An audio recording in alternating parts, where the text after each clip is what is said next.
So apparently, this is how the 1% handles their money. The 75-10-15 budgeting method. And listen, I don't want to stir the pot, but as somebody who's been on baby step 7 for years now, I will say I disagree with parts of this plan.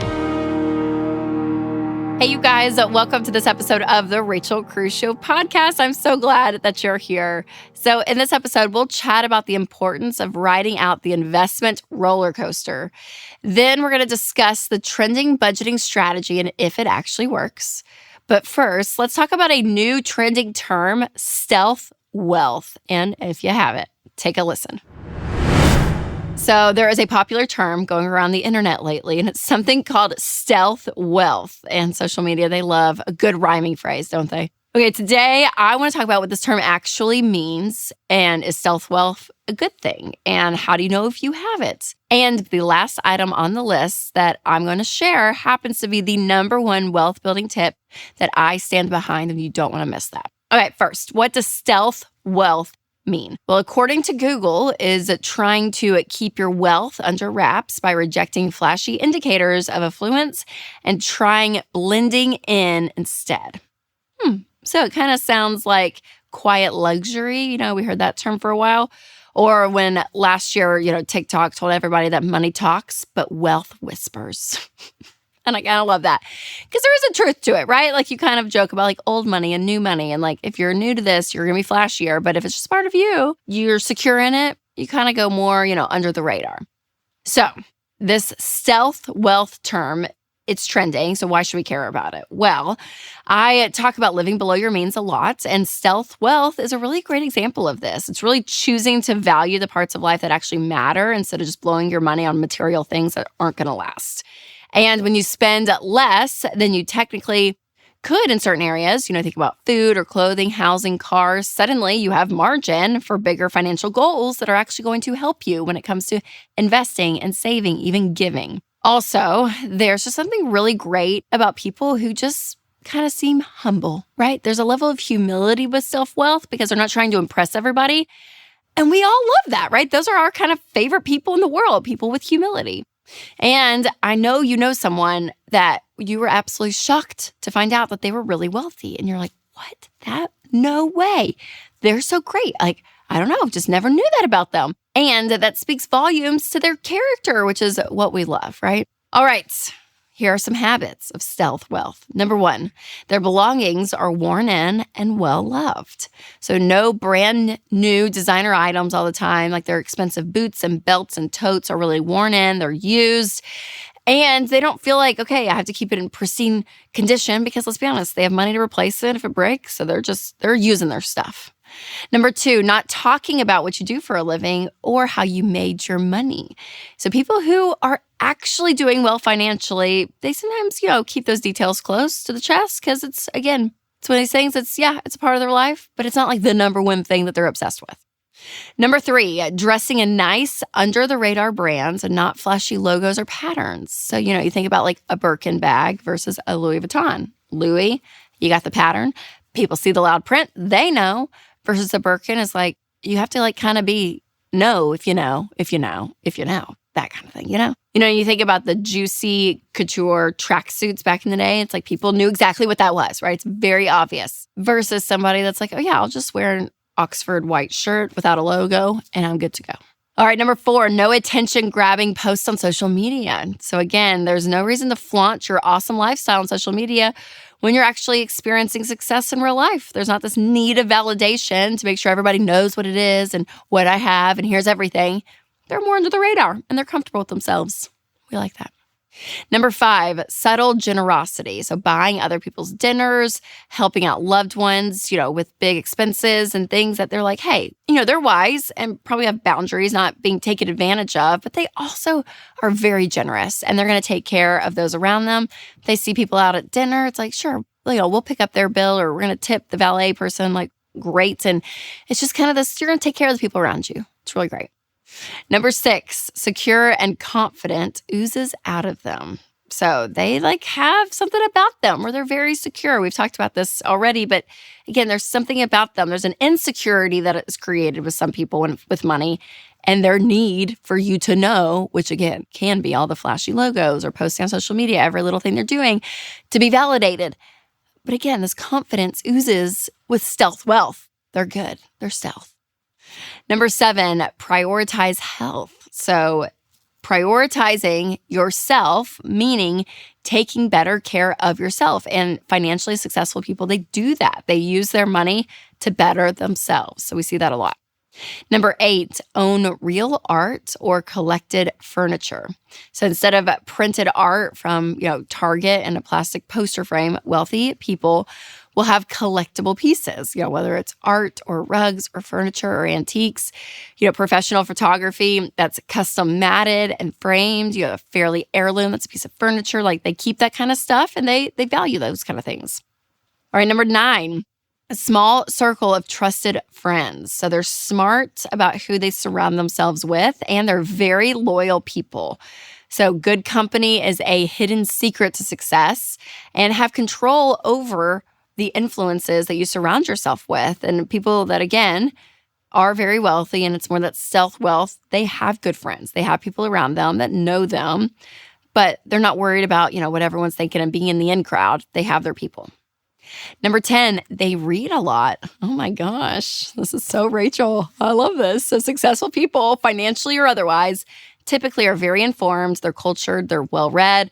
A lot of entrepreneurs, for instance, are very curious people. So we do find that successful people tend to read a lot, which I love. Now, what I choose to read is about murder and all those things. It's my books.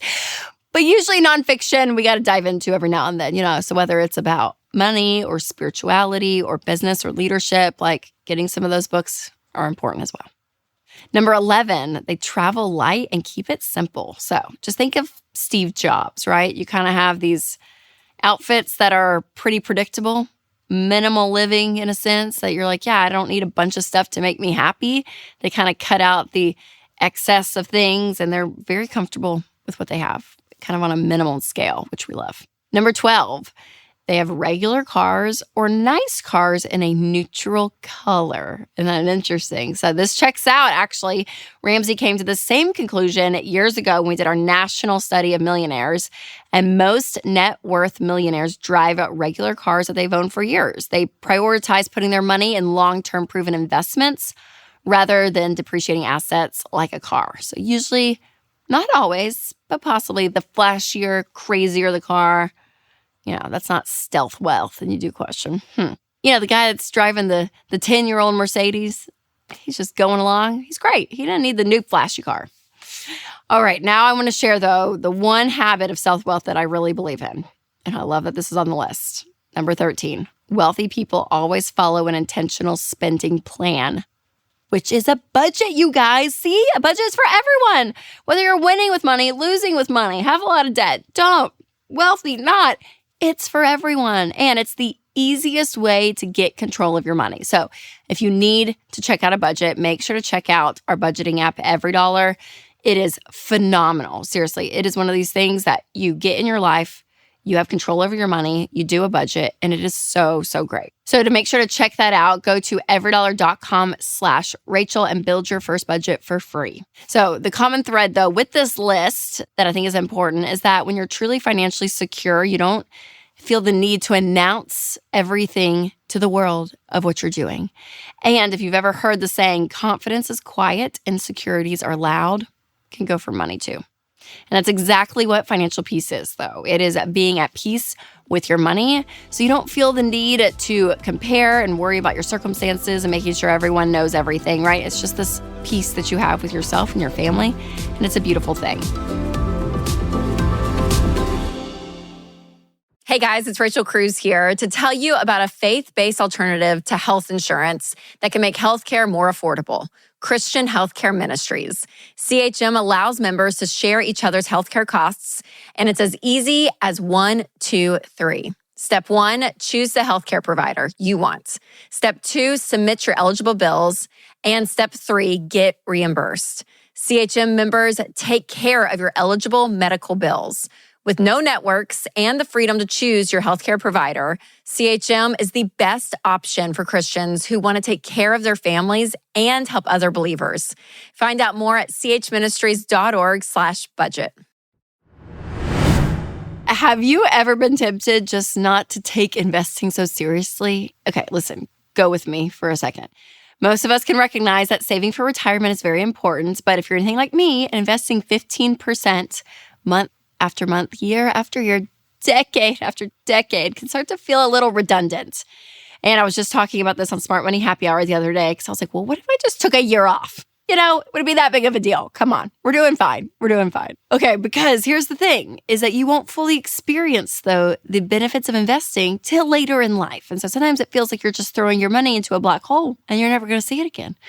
But deep down, of course, we know we got to stay on track, okay? The consistency is what is really key when it comes to investing. And investing in retirement is the ultimate example of delayed gratification. But it is hard to commit to anything if you don't know the why behind it. So today we're going to talk about 3 reasons why you should stay on the investment roller coaster ride. So there was a guy that called into the Ramsey show and he was asking if he could cash out his Roth IRA to pay off his loans. And his argument is that he wouldn't be taxed or penalized.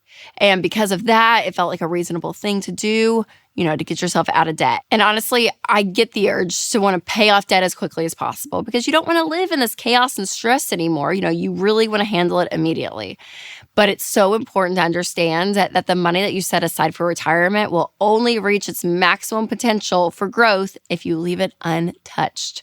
And listen, I love to lean into the gray areas of life, but this one is kind of a black and white issue. You should never dip into retirement savings early, and there's really 3 main reasons for this.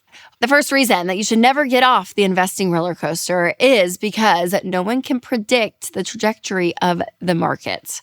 So don't let your amateur investor bros on the internet convince you to play the game. You can hack the system and time the market. You're not supposed to constantly be checking every little movement of the market and pivot because of it.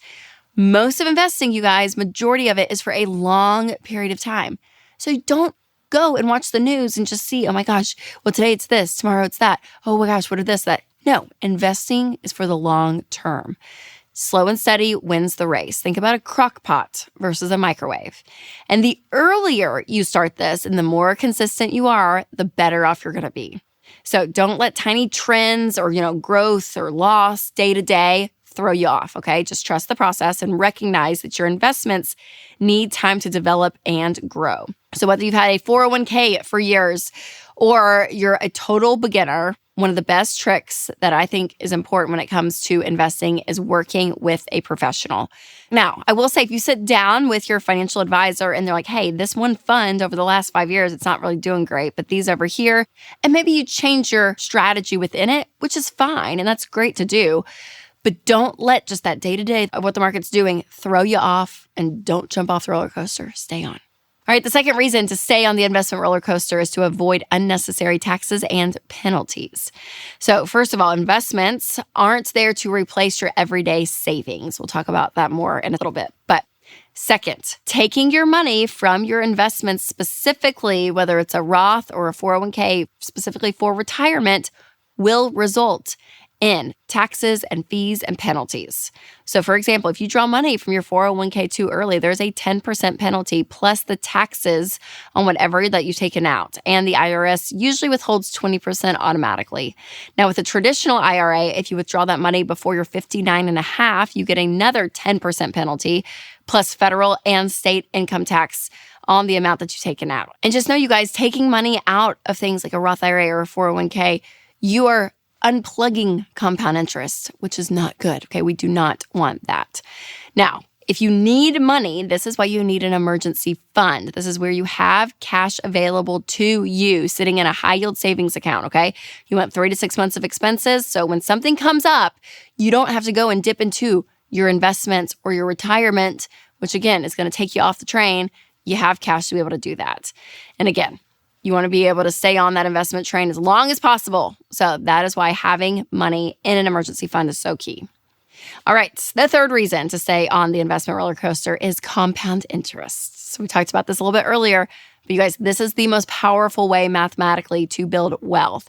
Compound interest just means that your earnings compound over time. So let's run some numbers with the Ramsey investment calculator, shall we?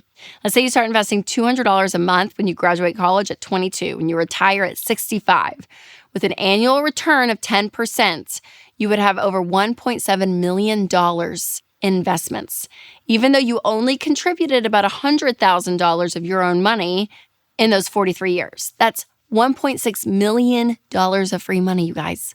I mean, it's crazy. So what happens is you put your money in, so your $200, you make 10% on that. Well, the next year, you put $200 more in, and you're not making interest on just what you put in. You're going to make it on the interest that you got the year before as well. So what happens, again, that compounding is what is so key. Or maybe you started a little bit later, and so now you're contributing a higher amount every month. So let's say that you invested $800 a month starting from age 30 and all the way to 65. You're going to have over $3 million in those accounts. And that means you only put in $336,000. I mean, it's crazy, you guys. The momentum is insane.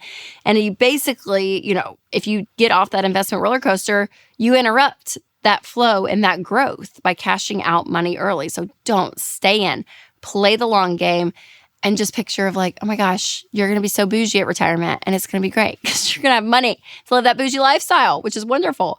And investing really is a proof that slow and steady wins the race. And the earlier you can start, the better off you're going to be. I am a fan of investing.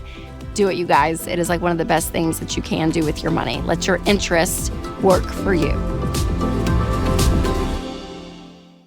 Hey, you guys, it's me. Now listen, this fall's Money and Marriage Getaway just sold out really, really fast. So we decided to surprise you all with another date. That's right. Over Valentine's Day weekend, 2025 Money and Marriage is coming back. Now, we all know how busy life can be between work and kids and loads of laundry. So focusing on your marriage can feel like the last thing to do on your to-do list. But let's change that. Join me and Dr. John Deloney for 2.5 days to get the tools to strengthen your relationship and win with money. Plus, ask me and John your questions during our live Q&As that we do that weekend. They're so fun. And get your early bird tickets for $699 while they last. And hurry to get the VIP tickets because those sold out especially fast for our fall event. So get yours today at RamseySolutions.com/marriage. Hope to see you there. So recently, I've seen a lot of chit-chat on the internet about the budgeting strategy called 75-10-15 rule. So apparently, this is how the 1% handles their money. And the idea is that you save 10%, invest 15%, and use the remaining 75% for any and all spending. And I've seen a lot of these videos claiming that this method is the ultimate answer, not just for people who have recently built wealth, but it's also those who are actively working towards their money goals. And listen, I don't want to stir the pot, but as somebody who's been on baby step 7 for years now, I'm debt-free, paid off house, saving, investing, giving, all of it, I will say I disagree with parts of this plan. Now, there's some aspects that I understand, and there are some, pretty major blind spots when it comes to this. So today I'm sharing how I agree and disagree with the 75-10-15 budgeting method. Now, before we get into the weeds on this, let's make sure that we're all on the same page about what this budget strategy means. Like I said, the idea is that 10% of your take-home pay goes into savings every single month, regardless of anything. 15% gets invested into retirement, and then 75% is what's left over for spending. And looking at this philosophy in a simple way, I can really appreciate that at least there's some points of an intentional plan, right? You're actually doing something proactively, which is great. And at the end of 2023, research found that 51% of Americans said that they were having difficulty paying their bills. When that's the reality that we're working with, having a plan is huge. But the kind of plan that you want to choose is really crucial. So now I want to unpack a couple of the blind spots that I see with the 75-10-15 strategy. Number one, apparently it's supposed to work for all people at any income. But that's a huge issue, in my opinion, because some people are carrying around thousands of dollars of debt. They shouldn't be doing the same thing that people are doing with $1 million net worth. So if you make $4,000 a month, that means $3,000 is fair game to spend on what you want. And there's a lack of structure there that's kind of concerning because let's say that you're trying to hold down a $1,500 car payment every month, which is a real thing. We're seeing that on the internet. That means that there's $1,500 left for rent or mortgage, food, other costs throughout the month. And when your budget is that broad, it's a recipe for that paycheck to paycheck cycle because you don't have an intentional say on where your money's going. And before you know it, you got less than $100 left with half the month ahead of you. Or let's say that you're working with a higher paycheck and your combined household income after taxes is $150,000. Well, in a month, you'll bring home around $12,500. So 75% of that is $9,400. Now, sure, if you have a big family and your household spending, may come close to that amount, if you factor in mortgage and groceries, utilities, insurance, subscriptions, kids' school and activities and all of it. But if you don't have to spend $9,000 a month, why would you want that to be your goal? What if it was like, hey, there's no need to gamify your monthly budget for aiming at 75% of that quota just because. And if you are spending that much, I would recommend getting more specifics with your expenses. So I always recommend the EveryDollar Budget. It's a budgeting app and it's great because you do get a good grasp on these little expenses throughout the month and you know where your money's going to in a very specific way. And again, spending is part of life. This is what you're going to do, but you want to be the one in the driver's seat. All right, blind spot number 2. Instead of working with percentages, I always recommend working with priorities because percentages never change or adapt to your unique financial needs and your goals, which automatically can slow down your process. So instead, narrow your focus and choose the right goal for your situation. Managing money according to priority instead will ensure that you're always moving on the right trajectory and you're doing that and not just staying stagnant with the same thing. Now, the first 3 baby steps are a really great example of this because baby step 1 is you're prioritizing a $1,000 emergency fund. So regardless of anything, you're focusing on saving, okay? You're cutting out any expenses you can. You're not investing. You really are looking at, hey, we've got to get this $1,000. And this is really important because if you don't have that money saved, it can derail your process. Whether you have a flat tire, your kid needs stitches. So instead of aimlessly saving 10% just because having a concrete goal will help you reach it faster. And then you're going to move on to baby step 2, which is paying off all of your debt. So student loans, car payments, credit cards, anything like that, you're going to attack everything but your mortgage. And then once you're debt free, you will be amazed at how much margin that you have when you don't have all those payments. And then after that, you're going to prioritize a fully funded emergency fund of 3 to 6 months of expenses. And again, this allows you to have a more substantial cushion in life, which will give you even more peace. And once you hit that goal, then you switch from defense to offense. And now this is where you can contribute 15% of your income into investing. And that's baby step 4. So 15% of your income will go into retirement, which means that for a while, when you're working on those first 3 goals, you're not investing. And some people are like, oh my gosh, Rachel, that's so terrible. But listen, you will catch up, I promise. Investing 15% of your income, you will be great.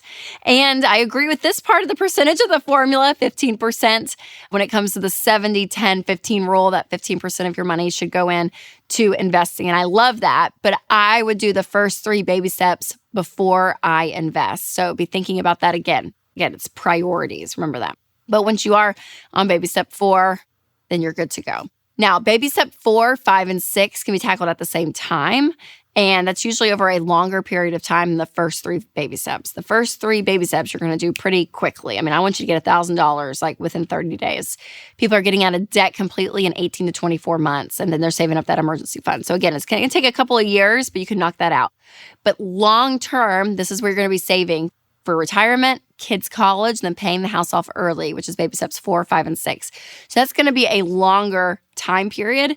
But again, I love the idea of having a budget and knowing, hey, that I'm going to be stretching my money out to all of these areas. But if you want to make the maximum amount of progress, just take it one step at a time in those first 3 baby steps. And then the rest of them, you're going to do at the same time.